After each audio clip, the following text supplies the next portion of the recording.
Se noi dovessimo immaginare questa regione che inizia a mancarci soltanto quando siamo distanti, dovremmo pensare a quello che è una grande orchestra.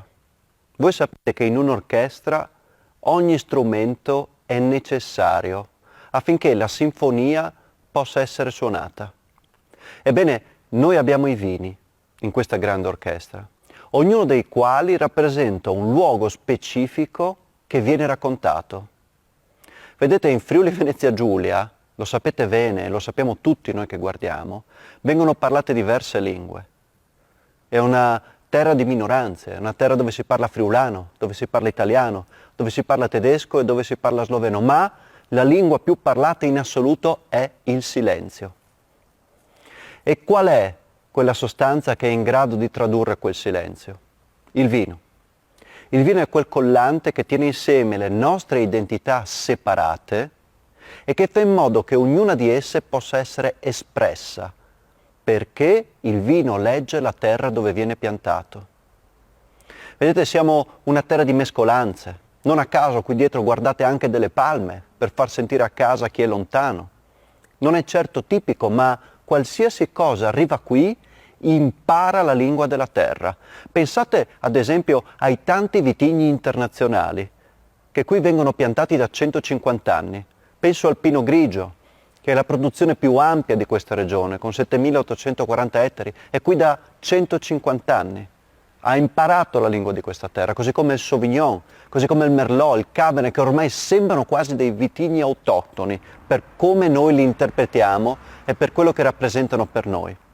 Accanto a questo ci sono i grandi autoctoni, il friulano sopra di tutti, la ribolla, la malvasia, la vitovska per chi arriva dal Carso, il picolit, assieme ai grandi rossi come il refosco, il tazzolenghi, il pignolo, patrimoni del nostro silenzio. È vero, magari non siamo molto bravi a raccontarci, ma è vero anche che un friulano parla attraverso il suo lavoro.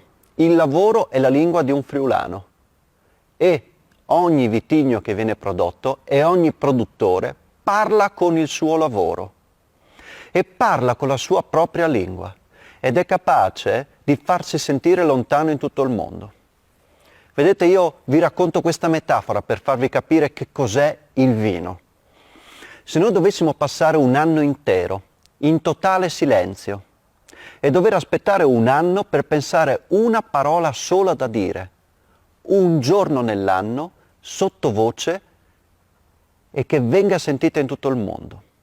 Se capiamo questa difficoltà, capiamo la difficoltà dell'artigianalità del vino, di quanto i produttori si inerpicano sulle colline o combattono con il tempo e con quello che può portare, stagione dopo stagione, portando un racconto diverso ogni stagione. L'87% delle aziende in Friuli Venezia Giulia ha meno di 2 ettari.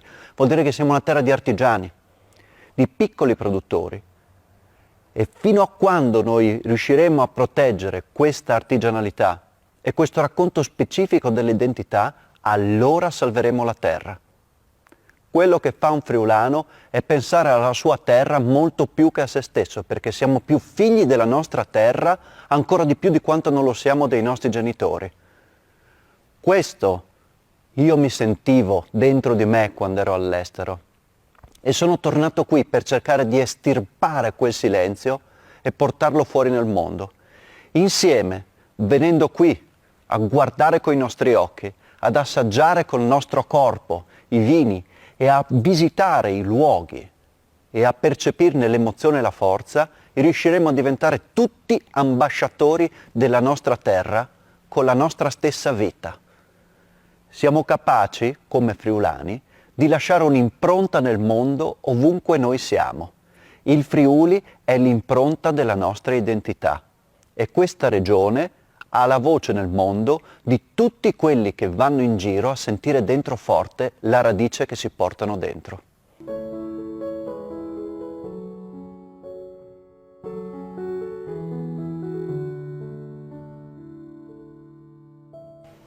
È una storia antica, quella dell'emigrazione friulana, che risale sì alla fine degli Ottocento, però ebbe il suo culmine fra due conflitti mondiali.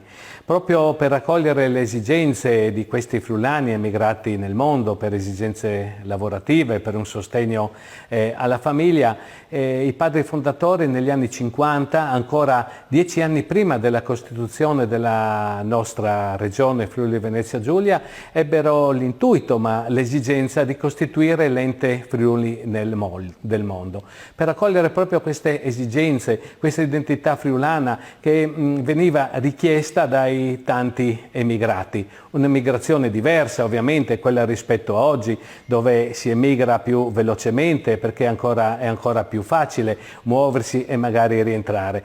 E pensare oggi all'ente Friuli nel mondo non significa richiamare quei valori di identità friulana, di cultura, ma anche quella solidarietà sociale che abbiamo conosciuto nel periodo del terremoto. Ricordiamo nel nostro terremoto del 76 tutti i friulani nel mondo si raccolsero in massa per dare un sostegno alla loro piccola patria. Dicevo, ripensare oggi l'emigrazione friulana vuol dire anche creare quel valore al nostro territorio. Oggi non a caso ci troviamo oggi in uno di questi punti di promozione enogastronomica. Siamo oggi nella sala degustazione dell'Enoteca Comunale di Cormons, che rappresenta le eccellenze vitivinicola di tutti il Collio Goriziano. Questi sono punti di ritrovo importanti che dicevo per la promozione, così come poi vedremo nelle prossime giornate anche l'Enoteca Villa Nachini a Corno di Rosazzo per quanto riguarda i colli orientali, così anche gli altri punti. Dicevo, un'economia nuova, un'economia di ritorno, dove alle volte i friulani che rientrano in patria per rivivere le loro tradizioni, le loro culture, ma sentire anche i loro sapori, i loro odori, gli odori della vendemmia, i profumi della vendemmia. Questi sono punti importanti, quindi l'Ente Friuli nel Mondo con questa iniziativa cerca di rappresentare questo nuovo modo di fare sì immigrazione, ma di contenere perché sia un'immigrazione di contatto, di relazione e crei dei valori. Ho in mano questa pubblicazione. Questa pubblicazione è una pubblicazione fatta ancora 30 anni fa, che rappresenta la storia del Ducato di Vini Friulani. Il Ducato di Vini Friulani è molto collegato all'Ente Friuli nel Mondo, in quanto Ottavio Valerio, che fu il primo presidente del Ducato dei Vini Friulani, fu il padre fondatore dell'Ente Friuli nel Mondo. Il Ducato dei Vini Friulani nacque negli anni 70, nel 72 per la precisione, a Cividale del Friuli, dove Ottavio Valerio colse l'esigenza dei produttori vitivinicoli regionali, a cominciando dai Collavini, ai Felluga, ai Gigivalle, tutti quelli che furono i primi ad imbottigliare i vini negli anni, ebbero l'esigenza di cominciare a proporre i loro vini al di là del territorio nazionale. E quale migliore risorsa come ambasciatore di questa produzione furono veramente i Fogolas Furlans. Quindi il Ducato di Vini Friulani, tramite questa intuizione che fu di Isi Benini, portarono la promozione dei nostri prodotti, soprattutto vitivinicoli ma anche enogastronomici, tramite i Fogolas Furlans sparsi in tutti i 5 continenti del mondo.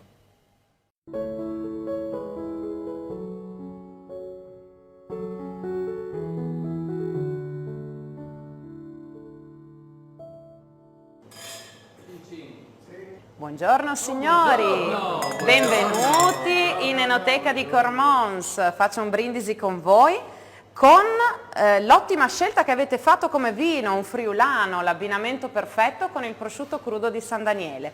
Questo è un friulano 2018, ovviamente di Cormons, perché qui ci troviamo in Enoteca di Cormons. Noi siamo una cooperativa di soci produttori.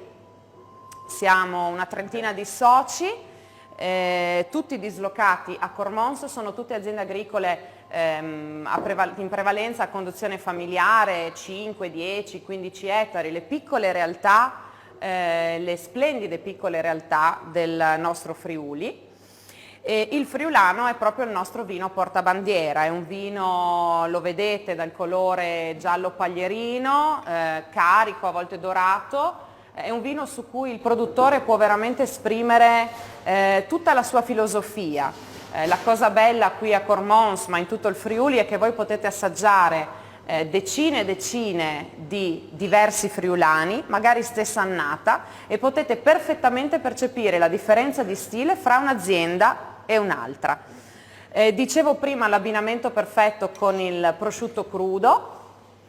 Questo è un crudo di San Daniele. Noi in Enoteca Cormons in realtà variamo la proposta, a volte il crudo è di San Daniele, a volte di Sauris, a volte di Dosvaldo, il prosciuttificio ben conosciuto qui a Cormons, proprio per dare a chi viene in visita un bel panorama di quelli che sono i prodotti tipici friulani e cormonesi. Questi sono anni in cui abbiamo visto passare nel mondo del vino tante mode, ci sono tante nuove realtà, tanti volti giovani che si affacciano in questo mondo molto affascinante. A Cormons da qualche anno c'è una sorta di cambio generazionale con nuove voci della viticoltura giovane e, se vogliamo, moderna, ma molto attaccata e legata alle tradizioni, che stanno portando avanti in Friuli, in Italia e nel mondo il valore del vino friulano. Noi cerchiamo di proporre il prodotto di Cormons, ma anche il prodotto di tutto il Friuli, con degustazioni, con eventi, con incontri, con percorsi tematici seguendo i vitigni internazionali come il Pinot Grigio e il Sauvignon, che qui crescono molto bene. Il pubblico, per esempio, dei turisti stranieri, penso soprattutto ai nostri amici austriaci e tedeschi, che sono sempre spesso qua in visita, sono grandi appassionati del Pinot Grigio, che come ci ha spiegato prima anche il dottor Claudio Fabbro è un'uva molto coltivata da queste parti, ma soprattutto con un focus sulla nostra grande ricchezza, cioè i nostri vitigni autoctoni, il friulano, che stiamo bevendo, la ribolla gialla, che è il nostro vitigno più antico e più, se vogliamo, alla moda, più richiesto dai giovani oggi, soprattutto nella sua frizzante versione a bollicine, che piace molto e che rende l'aperitivo un momento veramente di allegro convivio. E poi la Malvasia, un vino che ha grandissime potenzialità. Io spero di vedervi prossimamente qui in Enoteca con un bicchiere di bianco e vi salutiamo con il nostro classico brindisi. Facciamo un brindisi alla cormonese. Oeeeey! Cing!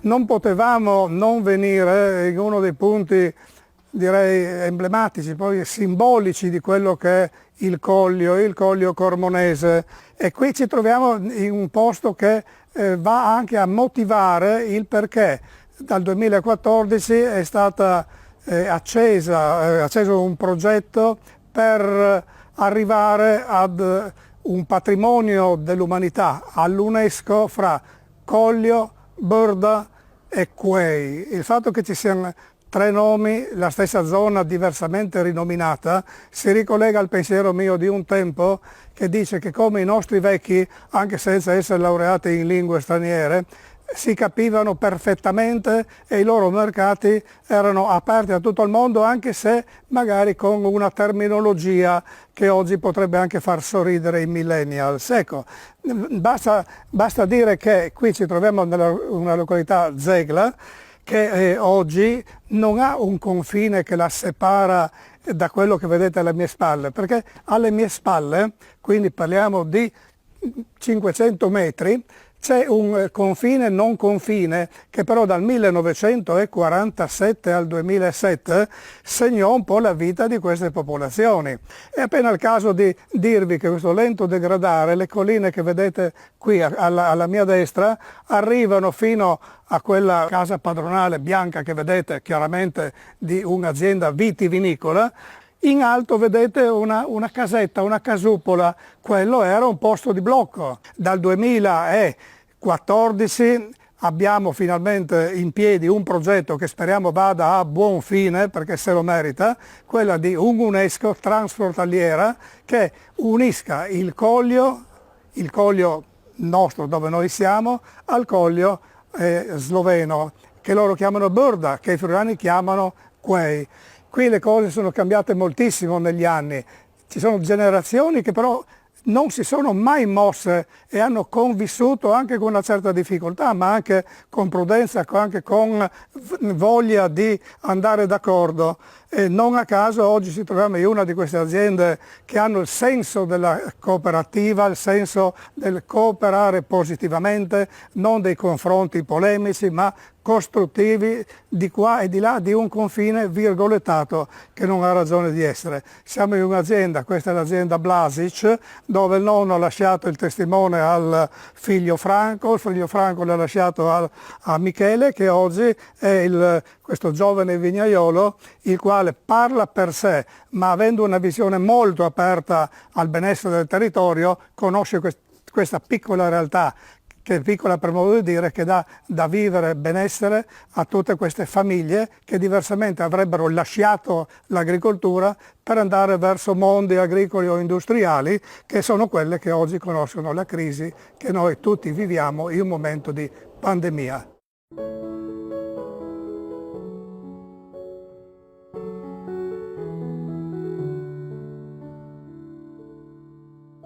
Siamo qua a Zecla oggi, siamo nella mia azienda, un'azienda che nasce nel 1923 grazie al mio trisnonno e ad oggi ci sono io assieme all'aiuto di mio padre e di mia madre. Un'azienda che si tramanda da generazione a generazione come la maggior parte delle aziende in questo territorio. Un territorio particolare, direi, che ha subito molte battaglie, molte guerre, dove i confini si sono spostati più e più volte. In tutto questo tempo, grazie a questo territorio, al microclima, perché abbiamo le Alpi Giulie alle nostre spalle e il mare di fronte a noi, dove si crea appunto un clima perfetto, direi, per la produzione di vini, soprattutto di vini bianchi. Le nostre aziende oggi sono quasi al 100% a stampo vitivinicolo. Produciamo fondamentalmente quelli che sono i vitigni autoctoni nostri, la Ribolla Gialla, il Friulano e la Malvasia. Anche qualche internazionale, però quello che vogliamo noi è quello di portare in giro nel mondo il nostro territorio. Lo possiamo fare portando appunto i vitigni che sono nati in questo territorio. Oggi abbiamo proprio vendemmiato la Ribolla Gialla, un vitigno che a me sta molto ma molto a cuore, innanzitutto perché è uno dei vitigni autoctoni più vecchi della nostra zona, del nostro territorio, e in più perché c'è anche una storia personale mia, perché il mio zio che mi ha fatto da nonno mi ha regalato praticamente un pezzo di terreno dove c'era un vigneto storico di Ribolla Gialla. Questo da lì mi ha fatto innamorare e sperimentare più e più cose come macerazioni, affinamenti lunghi in bottiglia e quant'altro. In tutti questi anni, come in tutte le zone vitivinicole, sono cambiate molto anche i metodi di vinificazione. Una volta i miei nonni usavano delle macerazioni, mio padre non usava più la macerazione e noi ad esempio, noi come giovani intendo, siamo ritornati un po' su queste macerazioni. Questo perché secondo noi una tecnica che può solo esaltare la qualità e soprattutto che riesce ad esprimere meglio il territorio. La vinificazione tradizionale, quando tu vendemmi l'uva, la diraspi, parlando della vinificazione in bianco, l'uva viene diraspata, vengono inoculati dei lieviti e viene fatta fermentare, quindi trasformandosi in vino. Una macerazione pellicolare, è quando tu vendemmi l'uva, meglio se a mano, chiaramente, cosa che qua, essendo in collina, noi facciamo sempre, Viene diraspata, viene pigiata, però lasciata per qualche giorno a contatto con il mosto.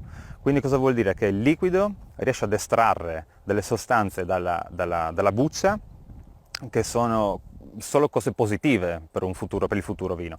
E in più sulla buccia ci sono dei lieviti che sono lieviti indigeni, quelli autoctoni, e da lì parte la fermentazione.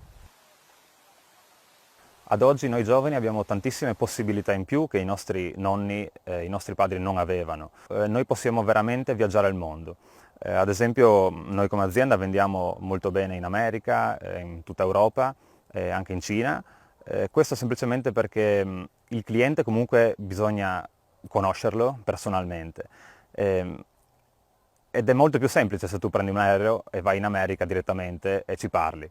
Questa è una cosa che una volta non si poteva fare.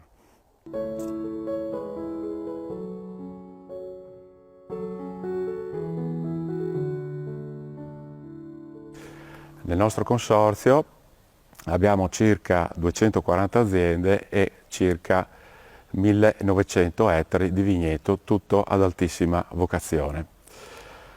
La maggior parte delle uve prodotte, dei vini prodotti all'interno del nostro areale è a bacca bianca e su questi vorrei ricordare in particolar modo quello che noi consideriamo una bandiera dei colori orientali del Friuli, che è il friulano. Ovviamente si producono anche tipologie di vino che sono a livello internazionale, vedasi Pinot Grigio, Sauvignon, Chardonnay. Altra menzione sono le varietà cosiddette autoctone, fra cui voglio ricordare la ribolla gialla e altre varietà però a bacca rossa a partire dallo schioppettino, pignolo e tazzalenghe, compreso il refosco dal peduncolo rosso. All'interno del nostro consorzio abbiamo la bellezza di 3 DOCG, denominazione controllata e garantita, che riguardano il ramandolo, che riguardano il bianco di Rosazzo, che è il vino che si produce nell'areale di Rosazzo, e poi quello più importante, quello che per noi rappresenta anche la nostra storia, quello che era considerato il re dei vini, che è la DOCG del Picolit. La particolarità dei colori orientali è che si estendono su una zona estremamente vasta. Per chi conosce la regione Friuli Venezia Giulia, possiamo dire che le colline che stanno al nord di Udine, quindi la zona di Tarcento Ramandolo, fanno già parte del territorio consortile per, diciamo così, terminare in quello di Buttero passando per la zona del Cividalese, quindi una, chiamiamola semiluna, di circa una trentina di chilometri. Le nostre colline sono veramente particolari, mi piace sottolinearlo perché la cosiddetta marna calcarea che abbiamo nel nostro territorio è veramente un territorio particolarissimo, un habitat altrettanto particolare, tant'è che all'interno del nostro consorzio abbiamo non solo una varietà a produzione, ma ne abbiamo quasi una ventina. E questo è un punto di forza del consorzio di colori orientali. Potremmo dire che all'interno del nostro territorio abbiamo la bellezza di 9 siti comunali che compongono appunto il nostro consorzio. Potremmo dire che per ogni sito abbiamo una particolarità, una peculiarità. L'invito che estendo a tutti voi è quello di visitare la nostra magnifica regione e in particolar modo tutto l'arco, diciamo, collinare delle nostre magnifiche colline dei colori orientali, magari di pernottare nei nostri agriturismi e magari di fare una bella passeggiata, una bella avventura a livello di cicloturismo, visto che abbiamo la possibilità, sempre all'interno dei colori orientali, di avere delle strutture appositamente attrezzate.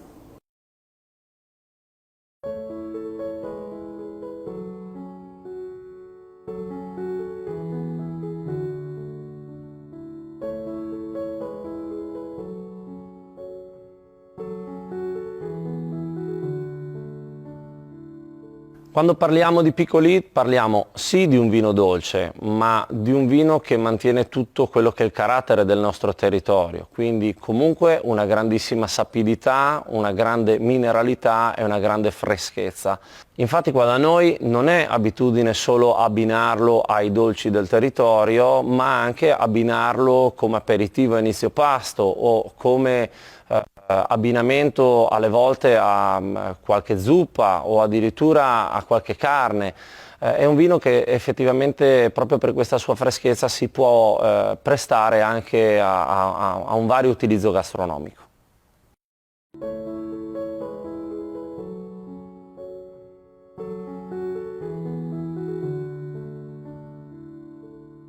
Beh, siamo in uno dei territori più belli del Friuli Venezia Giulia, nei colli orientali del Friuli, ma possiamo dire che il Friuli è una regione eccezionale dal punto di vista vitivinicolo su tutte le zone che essa rappresenta, a partire dalla zona di pianura che sono le Grave, Agna, Latisana, Aquileia, per poi arrivare sulle zone di collina che rappresentate le colli orientali, Collio, Carso, per non dimenticare la zona pericollinare dell'Isonzo, che anche questa produce dei vini eccezionali. Per cui possiamo dire di rappresentare veramente un territorio in cui la vocazione vitivinicola è a 360 gradi, con diversi tipi di se vogliamo, di vocazione, però tutte possiamo definirle, e questo è riscontrato a livello anche mondiale, tutti a livelli tendenzialmente molto alti. Per cui io dico, da presidente regionale di tutte le DOC friulane, di rappresentare veramente un qualcosa di eccezionale, no? Con tantissimi vini, fra cui sicuramente siamo più conosciuti nel mondo per i grandi bianchi che produciamo, per una serie di proprio concetti legati ai vari tipi di terreni e quant'altro, ma dal Pinot Grigio al Sauvignon, a quello che è il nostro, forse uno dei prodotti più tipici, che è il friulano, ma senza dimenticare che facciamo anche dei grandissimi rossi e non dimenticare i dolci, vedi Verduzzo, Piccolit e con le zone del Ramandolo e quant'altro. È un territorio che è eccezionale perché vicino abbiamo vari altri stati, vedi Slovenia e Austria, che sono delle componenti importanti. Oggi una delle cose che sta portando, se vogliamo, più successo al Friuli Venezia Giulia è anche il turismo enogastronomico. Tutto il concetto di queste aziende vitivinicole che hanno investito molto in posti letto, in un sistema in cui la gente viene e vede veramente quello che i produttori fanno. Io da Presidente del Consiglio delle DOC lavoriamo su questo concetto di assistenza tecnica regionale, sulla lotta guidata e quant'altro, dove sempre di più la salvaguardia dell'ambiente, no? Stando molto attenti a quelli che sono il modo di produrre, di mantenere un territorio sempre più pulito dal punto di vista proprio del modo di lavorare, ci porta dei risultati veramente incredibili, cioè situazioni di grande qualità dei vini, ma grande qualità anche del territorio. E questo cosa porta? Che il turista che viene in queste zone praticamente vede veramente la passione che mettono i vignaioli friulani sul portare avanti il modo di produrre, e questo si ripercuote sull'aspetto turistico, perché l'aumento che c'è stato negli ultimi 4-5 anni con il fatto di aver messo in piedi a livello regionale, con promoturismo regionale, tutto il discorso delle strade del vino del Friuli Venezia Giulia nel suo complesso, praticamente sta portando veramente a un arrivo di numeri enormi di turisti da tutto il mondo, e questo sarà, secondo me, proprio il percorso per far crescere l'immagine friulana a livello mondiale, perché la forma, credo, più importante è che uno venga sul posto, capisca di cosa si sta parlando, e su questo credo che i Fogolars sono un modo anche per trasmettere queste notizie che io stavo dicendo, su questo fatto che il turismo forse è il più grande alleato che possiamo avere noi produttori friulani, perché qui la qualità è assoluta, forse la conoscenza per la piccola regione che abbiamo, per le percentuali di produzione che sono a livello italiano, che rappresentiamo circa il 2-3% della produzione, non ci fa riconoscere per quello che valiamo, ma credo che proprio il turismo possa essere il valore aggiunto che possa dare ai territori friulani, dalla pianura alla collina, tutto quello che c'è, per far riconoscere tutto il lavoro che fanno i produttori friulani. Per cui io quello che posso dire a chi vede questo video è: venite in Friuli, perché troverete veramente un'accoglienza di altissimo livello. Su questo stiamo lavorando tantissimo proprio a livello regionale, e vedrete che il modo di lavorare dei friulani è un modo proprio per coccolare il territorio e coccolare chi viene in Friuli Venezia Giulia.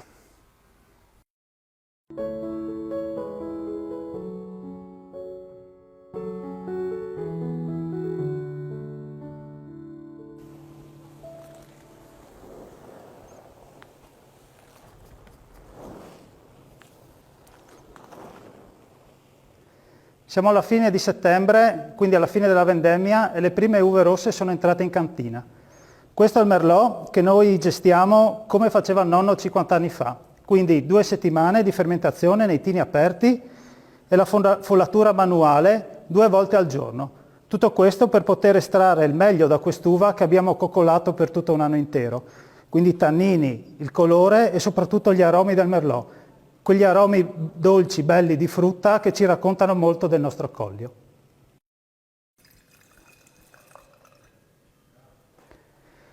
In Collio, come abbiamo visto, si producono anche vini rossi, ma il territorio è vocatissimo per la produzione dei vini bianchi. E se per i rossi è importantissimo la tradizione, per i vini bianchi è importante l'innovazione, quindi la gestione dei mosti in cantina nel pieno rispetto delle migliori tecnologie. Nel nostro caso è fondamentale mantenere le temperature corrette durante la fermentazione per preservare i profumi, gli aromi di ogni singola varietà. Questo ci permette di portare integro fino al vostro calice ogni singola sfumatura di ogni singola uva, di ogni singola annata, ma soprattutto del terreno e del microclima del nostro amato Collio.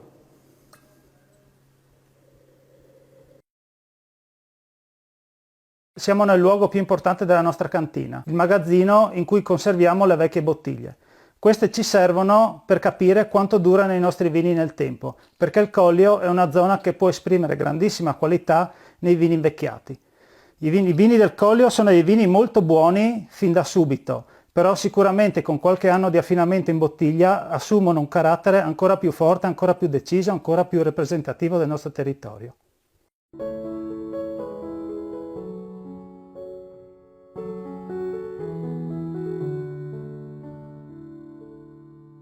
Siamo qui sulle colline di Rutars a vedere una parte del Collio, un territorio unico in questo genere, un territorio diciamo che viene rappresentato all'interno della denominazione, nella sua DOC, nel suo consorzio, dove raggruppa all'incirca 300 soci, dove seguono un disciplinare di produzione per ottenere i vini ad altissimi livelli, principalmente vini bianchi, ma non disdegna la produzione dei vini rossi. Il Consorzio Collio è un consorzio dedito alla promozione e alla tutela del marchio Collio e alla promozione dei suoi prodotti di eccellenza.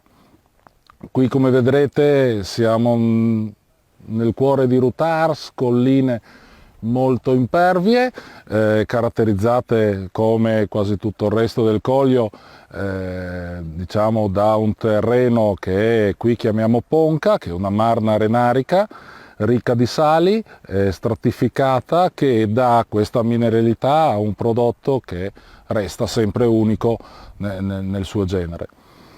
Il Collio è composto all'incirca da 6.000 ettari di territorio, dove solo 1.500 ettari sono destinati a vite. Del resto abbiamo sempre l'alternanza con delle zone boschive, dove ci danno un territorio sempre mirato a avere questo equilibrio naturale e ambientale. è formato da tante piccole aziende, tutte aziende familiari, il Collio non ha grandi industrie che lavorano su questi prodotti.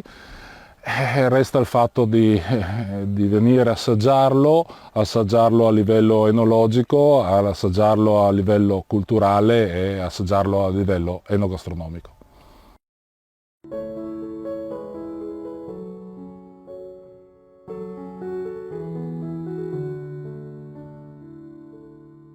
Siamo nella cantina Canus a Corno di Rosazzo, al confine dei colli orientali e del Collio del Friuli. E specificatamente siete presenti nella nostra, diciamo, barricaia.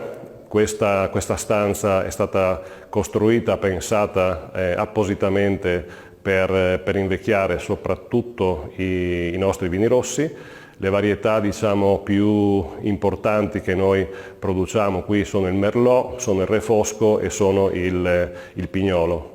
Pignolo che in realtà ha una connotazione, si dice sia autoctono, ci sono pochissime cantine che lo producono e qui sul Colle di Gramogliano si esprime al meglio. Abbiamo la possibilità di poterlo fare, diciamo, evolvere, finare a lungo in queste barrique. Usiamo le botti piccole e le botti grandi, per cui almeno 3 anni, diciamo, di affinamento viene effettuato. Tant'è che l'annata corrente, la nostra, del Pignolo è la 2012. Possiamo anche vedere in questa barricaia il substrato sul quale le nostre vigne crescono da diversi anni. L'esempio qui vicino è quello della ponca, che è questa marna che consente poi alle piante di nutrirsi e di crescere in maniera adeguata.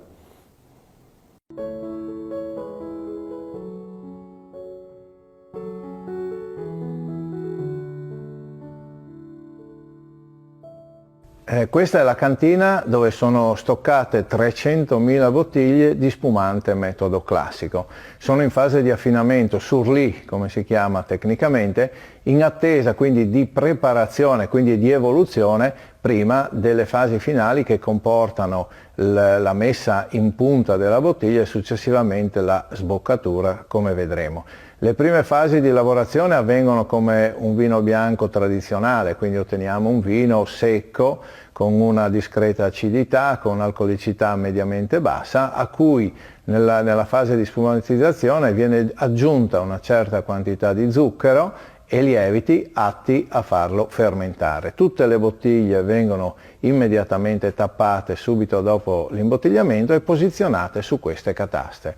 I locali sono termocondizionati, andiamo dai 14 ai 16 gradi al massimo, condizioni ideali per una perfetta rifermentazione.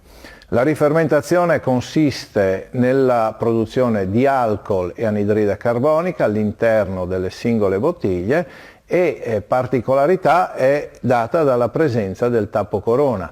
Tappo corona serve per sigillare le bottiglie, perché non vogliamo che l'anidride carbonica prodotta fuoriesca dalle stesse in modo da creare le bollicine. Il segreto per un grande spumante è la presenza di anidride carbonica. Una volta terminata la fase di spumantizzazione vera e propria, inizia la fase di affinamento sur-lit, proprio la fase in cui lasciamo queste bottiglie. E in cosa consiste? In pratica consiste nel lasciar affinare, quindi fare in modo che il lievito, la lisi del lievito, quindi la distruzione, l'autodistruzione cellulare del lievito, vada a cedere al prodotto quelle caratteristiche che noi ritroviamo poi in bottiglia. Più il prodotto rimane sui suoi lieviti e quindi più abbiamo questo degrado, più il prodotto diventa personale, si personalizza e diventa molto più importante. Le nostre linee di prodotti vanno da un passaggio sui lieviti per almeno 30-36 mesi ad un massimo di 60-72 mesi, a seconda ovviamente delle tipologie che andiamo a produrre. Quindi la sosta rimane per 3 anni su queste cataste.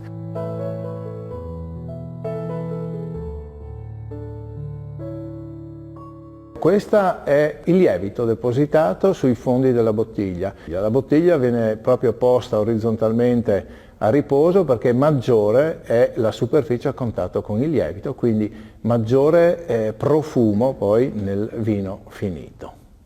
Abbiamo, come dicevo, minimo 36 mesi in questa posizione, dopodiché le bottiglie vengono inserite all'interno dei cestoni allo scopo di poter portarle verticalmente con il tappo della bottiglia rivolto verso il basso in modo che lo sporco sia tutto localizzato sul tappo. Quindi l'obiettivo di questa macchina è proprio quella, quindi di variare un po' alla volta l'inclinazione fino a portare la bottiglia perfettamente verticale. Queste sono le bottiglie pronte per essere sboccate, per essere lavorate nella fase finale. Sono 7 giorni di lavorazione per portare la bottiglia da una posizione orizzontale a una posizione verticale. Dopo le fasi di remouage, quindi in cui abbiamo lo lento scivolamento del lievito sulla punta della bottiglia, il risultato è questo, quindi prodotto perfettamente limpido e tutto lo sporco posizionato sul tappo, in attesa appunto della sboccatura finale.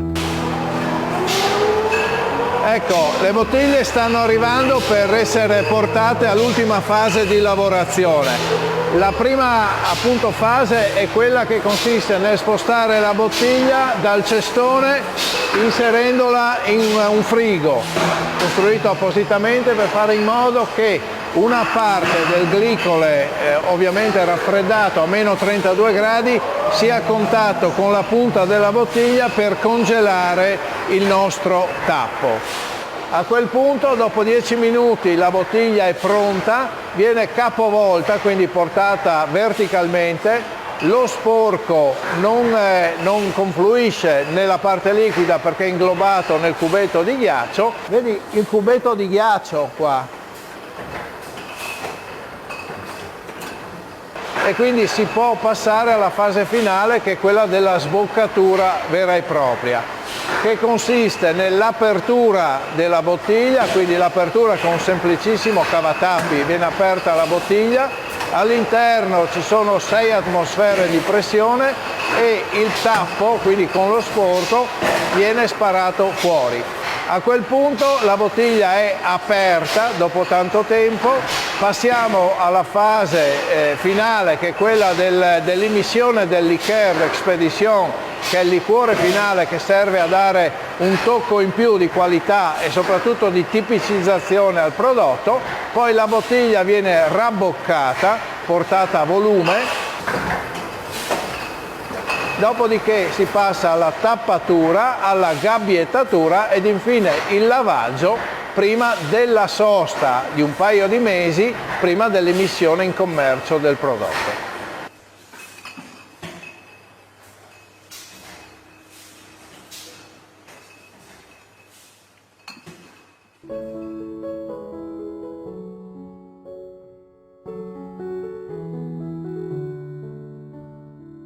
In questo breve viaggio abbiamo vissuto l'identità enoica della nostra regione.